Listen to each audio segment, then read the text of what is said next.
प्यारे दोस्तों, आज हम आपके लिए स्क्वायर रूट का कुछ वैसा प्रश्न लेकर आपके बीच आया हूं जो आपको हाल फिलहाल के एग्जाम में काफी ज्यादा आपको देखने के लिए मिलता होगा। हकीकत में यह प्रश्न होता आसान है, लेकिन फिर भी आप एग्जाम में गलती करके चले आते हैं। तो आज के 5 मिनट के वीडियो में आप लगातार बने रहें। आज के बाद जब भी इस प्रकार का प्रश्न अगर आपसे पूछा जाएगा तो कभी भी गलती आपसे नहीं होगा, इसका 100% गारंटी हम दे रहे हैं। चलिए, पहला प्रश्न क्या कहता है? कहता है ये जो संख्या दिया गया है ना, देखिए एक संख्या √8 प्लस में √5, दूसरा √7 प्लस में √6, तीसरा √10 प्लस में √3 और चौथा संख्या √11 प्लस में √2 है। कहता है इसमें सबसे छोटी संख्या क्या है? देखिए लॉजिक सिखा देते हैं आपको एग्जाम में कैसे बनाएंगे और हकीकत में ऐसा होता क्यों है, दोनों बात पर हम चर्चा करेंगे। देखिए एग्जाम में जब प्रश्न पूछा जा रहा है, यह प्रश्न आपको एनटीपीसी में पूछा गया था। देखिए पूछा गया है तो इसमें लॉजिक क्या आप देखिएगा कि जोगफल बराबर होगा। देखिए 8 5 कितना हुआ? 13 मेरे भाई। 7 6 कितना हुआ? 13 है ना। 10 और 3 कितना हुआ? 13। 11 2 कितना हुआ आपका? 13। तो अगर रूट वाला संख्या में जोगफल बराबर हो तो अगर बड़ा छोटा आपको चूज करना हो तो कुछ नहीं कीजिएगा, हर संख्या को गुना कर लीजिएगा। जिसका गुणनफल बड़ा आएगा वह हकीकत में संख्या बड़ा होगा, जिसका गुणनफल छोटा आएगा हकीकत में संख्या छोटा होगा। देखिए इसका गुणनफल कितना हो गया? 8 5 कितना हुआ? 40। यह देखिए 7 6 कितना हो गया आपका? 42 है ना। चलिए यह 10 गुना 3 कितना हो गया आपका? 30 और 11 गुना 2 कितना हो गया आपका? 22। हमने क्या बोला? जब जोगफल बराबर हो रूट वाला संख्या का, देखिए जोगफल बराबर 8 5 13, 7 6 13, 10 3 13, 11 2 13 है ना। हर एक स्थिति में जोगफल बराबर है। अगर रूट को हटा करके देखते हैं तो हमने बोला गुना करके देख लीजिए संख्या को आपस में। हर जिस स्थिति में गुणनफल बड़ा आएगा वही संख्या बड़ा होगा और जिसका गुणनफल छोटा आएगा वह संख्या छोटा होगा। अभी आपसे क्या पूछा गया? छोटा पूछा गया। जिसका गुणनफल छोटा वह संख्या छोटा, अतः सबसे छोटा गुणनफल 22 है, यानी सबसे छोटा संख्या क्या हो जाएगा आपका? √11 प्लस में √2 हो जाएगा। अगर आपसे सबसे बड़ा संख्या पूछा जाता तो गुणनफल सबसे बड़ा किसका था? 42, यानी √7 प्लस में √6 का, यानी सबसे बड़ा संख्या हो जाता √7 प्लस में √6। तो अगर जोगफल बराबर हो तो संख्या को गुना करके देख लेंगे। जिसका गुणनफल बड़ा वह हकीकत में संख्या बड़ा, जिसका गुणनफल छोटा वह हकीकत में संख्या छोटा। अब ऐसा होता क्यों है, थोड़ा इस पे डीपली हम चर्चा कर देते हैं। देखिए एक संख्या आपका था √8 प्लस में कितना था मेरे भाई? एक हो गया आपका √5,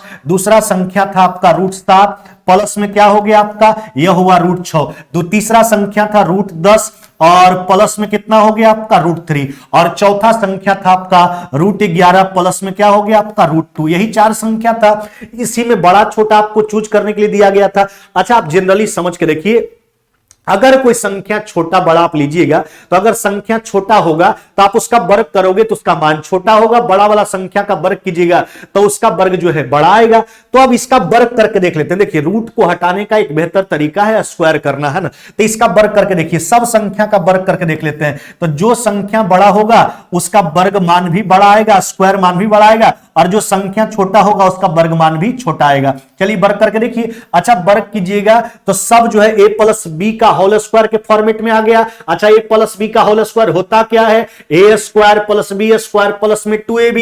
देखिए √8 का स्क्वायर, रूट वाला संख्या का वर्ग करेंगे, रूट कैंसिल। √8 का स्क्वायर 8, √5 का 5, 8 5 13 है ना। चलिए यह हो गया आपका 13 प्लस में कितना हो गया आपका? यह हो गया 2 अंडर रूट कितना हो गया आपका? 8 5 कितना हो गया? 40। चलिए अगला देख लीजिए, इसका वर्ग करेंगे तो a स्क्वायर बी स्क्वायर 7 6 13 अब प्लस में 2ab, यानी हो जाएगा 2 अंडर रूट कितना हो गया आपका? 42 है ना। चलिए आगे देख लेते हैं, इसका वर्ग करेंगे तो 10 और 3 कितना? 13 और प्लस में 2 अंडर रूट कितना हो गया आपका? 30 है ना। चलिए एक संख्या और बचा, 11 2 कितना हो गया? 13 और प्लस में हो गया 2 अंडर रूट कितना हो गया आपका? 22। देखिए हमने बोला अगर संख्या छोटा होगा उसका वर्गमान छोटा आएगा, संख्या बड़ा होगा उसका वर्गमान बड़ा आएगा। देखिए हमने सबका वर्ग कर लिया। देखिए तो इसका वर्ग करने पर 13 तो सब में दिख रहा है आपको, नहीं 13 सब में दिख रहा है। यही मान अब बड़ा छोटा हमको बता देगा। तो 2 तो सबके बाहर में है, तो जिसके अंदर में मान बड़ा आएगा उसका स्क्वायर रूट बड़ा होगा, जिसके अंदर में मान छोटा होगा उसका स्क्वायर रूट भी छोटा आएगा। तो सबसे छोटा तो 22 है, अतः यह संख्या सबसे छोटा था, इसीलिए इसका वर्ग करने पर सबसे छोटा मान का प्राप्ति हुआ।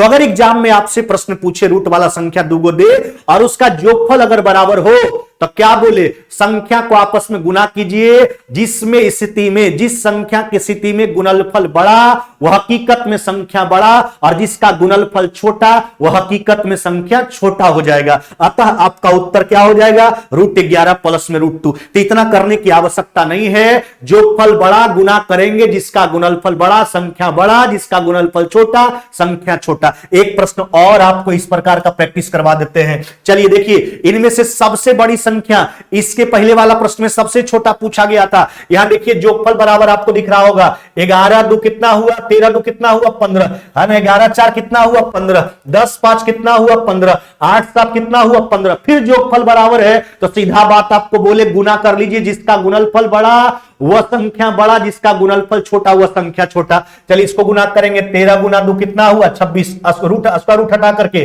11 चौक कितना हुआ आपका 44। इधर आ जाइए, 10 पचे कितना हो जाएगा आपका 50, और 8 सते कितना हो गया आपका 56। आपसे सबसे बड़ा संख्या पूछा गया, अतः सबसे बड़ा संख्या कौन हो जाएगा, देखिए सबसे बड़ा गुणनफल यही 56 है, 56 है, अतः सबसे बड़ा संख्या √8 प्लस में √7। तो जोगफल वाला कंसेप्ट समझ गए। अगर जोग बराबर गुना करेंगे, जिसका गुणनफल बड़ा वह संख्या बड़ा, जिसका गुणनफल छोटा वह संख्या छोटा हो जाएगा। चलिए अब अगला प्रकार के प्रश्न में आते हैं। 2 प्रकार का प्रश्न यहां पूछा जाता है आपसे एग्जाम में, और आपको हाल फिलहाल के एग्जाम में हम बार बार बोल रहे हैं कि ज्यादातर प्रश्न ऐसा आ रहा है। अगर प्रश्न वैसा आए तो आपसे कभी भी कदापि छूटना नहीं चाहिए। अब देखो, इसके पहले वाला प्रश्न में क्या था, इसके पहले वाला प्रश्न में था कि जोगफल बराबर तारे की स्थिति का।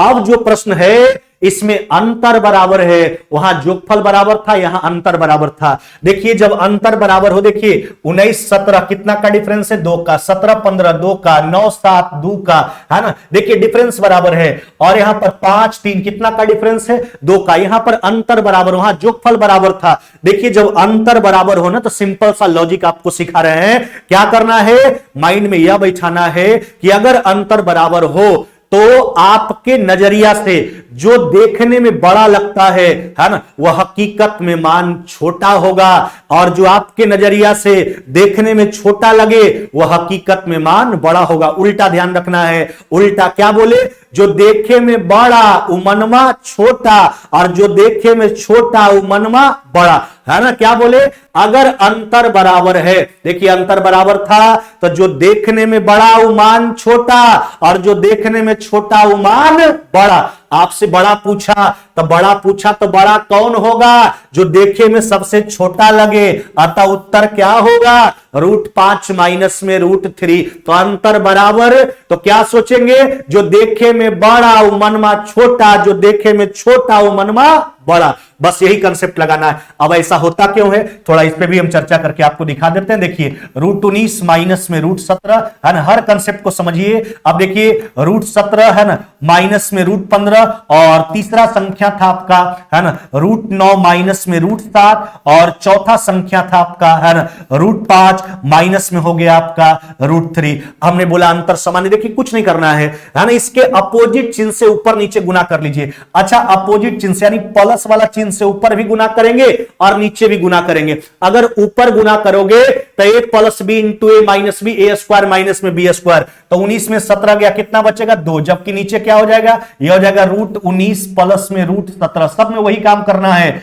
चलिए इसमें भी अपोजिट चिन्ह से, देखिए इसका माइनस चिन्ह है, प्लस चिन्ह से ऊपर नीचे गुना करेंगे, ऊपर ए plus B into A minus B, 17 में 15 गया 2, नीचे क्या हो जाएगा √17 प्लस में हो जाएगा आपका रूट कितना 15। चलिए अगला संख्या पर आइए, इसमें भी करेंगे तो हो जाएगा 2, आइए हो जाएगा 9 प्लस में रूट कितना 7। चलिए इसमें भी करेंगे तो हो जाएगा 2 बट्टा √5 प्लस में कितना हो गया आपका √3। अब देखिए सिंपल सा लॉजिक है, सबका अंश न्यूमरेटर जो है क्या है, बराबर है, 2 के रूप में है। अब देखिए अगर अंश बराबर है तो जिसका हर में छोटा मान होगा, छोटा वैल्यूज भाग दीजिएगा तो समझिए मान बड़ा निकल करके आएगा। अगर आप ज्यादा बड़ा वैल्यूज भाग दे दीजिएगा तो मान छोटा निकल करके आ जाएगा। अच्छा देखिए ना, तो यहां पर अगर संख्या बड़ा हैगा, अगर संख्या कोई बड़ा है तो उसका स्क्वायर रूट भी बड़ा निकल के आता है, छोटा संख्या का स्क्वायर रूट भी छोटा होगा।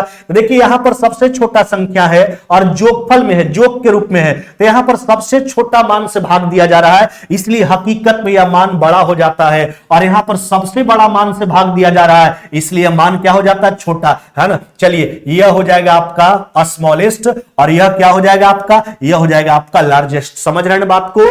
तो अगर अंतर बराबर हो, तो आपको लॉजिक हम सिखा दिए हैं, अगर अंतर बराबर हो तो आपके नजरिया से देखने में जो बड़ा लगे वह मान, वह संख्या छोटा होगा, और जो देखे में छोटा लगे वह संख्या बड़ा होगा। चलिए एक प्रश्न का प्रैक्टिस भी करवा देते हैं आपको, है ना। देखिए यहां भी अंतर समान है, 17 13 4 का डिफरेंस, 15 11 4 का डिफरेंस, 10 100 4 का डिफरेंस, 8 4 4 का डिफरेंस। सबसे बड़ा पूछा है आपसे, तो क्या दिक्कत है, जो देखे में छोटा लगे वो मनमा बड़ा, और जो देखे में बड़ा लगे वो मनमा छोटा। बड़ा पूछा तो जो देखने में छोटा लगेगा वही मान बड़ा होगा, यानी सबसे बड़ा मान क्या हो जाएगा, √8 माइनस में √4। काहे, क्यों, इसका जवाब हम सब आपको दे चुके हैं। अगर आपसे छोटा पूछता तो छोटा मान कौन हो जाता आपका, यही वाला √17 माइनस में √13। समझ गए बात को। फिर से एक बार रिवीजन करवा देते हैं। अगर जोगफल बराबर, अगर जोगफल बराबर तो गुना करके देखेंगे, जिसका गुणनफल बड़ा वह संख्या बड़ा, जिसका गुणनफल छोटा वह संख्या छोटा, है ना। अगर अंतर बराबर हो